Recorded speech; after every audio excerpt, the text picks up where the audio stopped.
Hello, Gary here, and welcome to another episode of Lost Treasure Stories.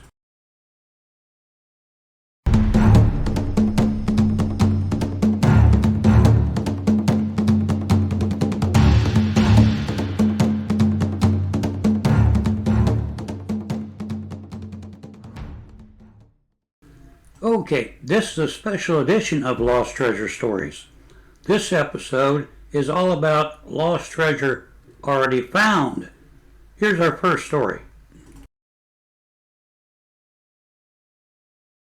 This story of lost treasure found is out of Waterloo, Iowa from the early 1900s.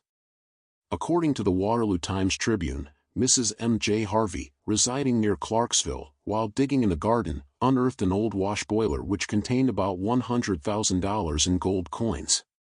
Mrs. Harvey is a widow about 61 years old, and as is claimed, says the report is true that she found a sum of money, but refuses to divulge the exact amount.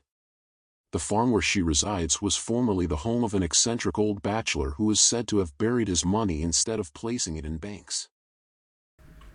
Don't go away yet. Our next lost treasure story in this episode is coming up right now. This lost treasure found story is from June 2, 1904, from Arkansas. While a young son of John Smith, a farmer living in Independence County, near Sulphur Rock, was plowing Thursday in an old field, the blade struck a buried iron box. Upon rolling it out on the ground, he found the box locked with an old-fashioned padlock. This he broke and upon raising the lid, found $2,800 in silver and gold. The field is beside an old military road and the treasure is supposed to have been buried there during the Civil War. This lost treasure found story is from a Bloomington, Illinois newspaper dated September 25, 1912. An examination of the home of Benjamin Burkle, who died at Hoopeston, at the age of 70, supposedly a poor man, revealed $50,000 in currency secreted in out-of-the-way places. A deed showing that he owned 1,000 acres of valuable farmland in Vermilion and Iroquois counties was also discovered. Burkle lived with his sister and 3 children. He had never confided to them that he was a man of wealth. After the funeral, relatives cleaning the house discovered money hidden behind a clock, in a mattress, in old shoes, and other places. The following is a story of lost treasure found, out of South Bend, Indiana in the 1930s. Flower cultivation is likely to become a popular fad when the experience of Mrs. Edward Casey becomes generally known. Mrs. Casey, with a spade in hand, went directly into the dooryard of her residence, and began digging directly alongside of the house. After digging up several shovelfuls of dirt, her operations were stopped by a dull shining object being exposed. Picking it up, Mrs. Casey found herself the possessor of a $20 gold piece.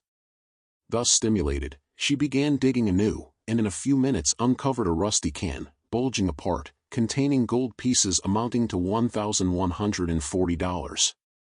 The farm was formerly occupied by Henry Casey, father of her husband. This lost treasure found newspaper article is from the early 1920s out of Yonkers, New York, and reads: Police today guarded a ramshackle mansion in Yonkers, where 2 12-year-old boys on a ghost hunt discovered $33,736 in old bills and gold pieces under the eaves. This was the second find in the home of the late Mrs. Agnes C. Bigelow, who died last August at the age of 83, and left a $1 million estate secreted in various places in Yonkers. Last October, workmen found $25,000 under a rug. On the heels of yesterday's find, executors announced the building will be torn down piece by piece in a search for more money. This lost treasure found story is from April 12, 1906 from Pennsylvania and goes like this. Jacob Heimbaum, a bachelor hermit, died in his hut in Venango Borough, where he had lived in apparent poverty for years. The search of the premises disclosed $1,130 in bills in the woodshed and $1,560 in gold, hidden in a woodpile outside. Here's a lost treasure found story from a Dallas, Texas newspaper from the 1950s. When Jackson Davis, 24 years old, found $50,000 in the basement of a Dallas home, he just quit his job and went back to his home in Corsicana, Texas. Some of the money was in gold certificates which Jackson didn't recognize as currency. But he made a down payment on a house and bought a new automobile and a television set. He told questioning officers he was working on his first job in the city, digging a trench for a plumbing firm, when he found the money.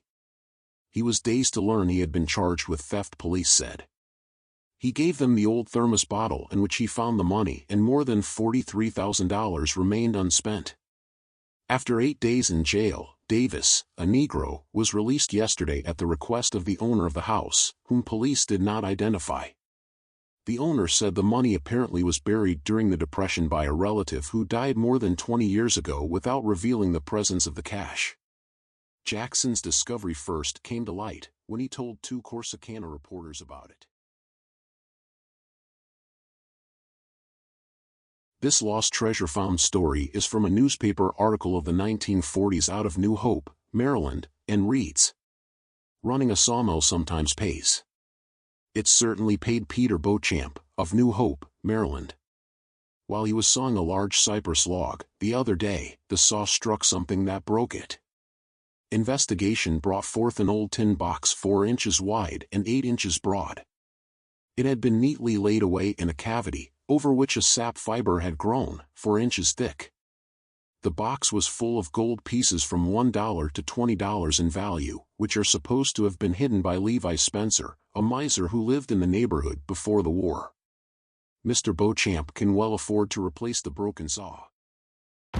Okay, that wraps up this episode of Lost Treasure Stories. Our next episode is coming soon, so hit that subscribe button so you don't miss it, and make sure you have your notifications turned on.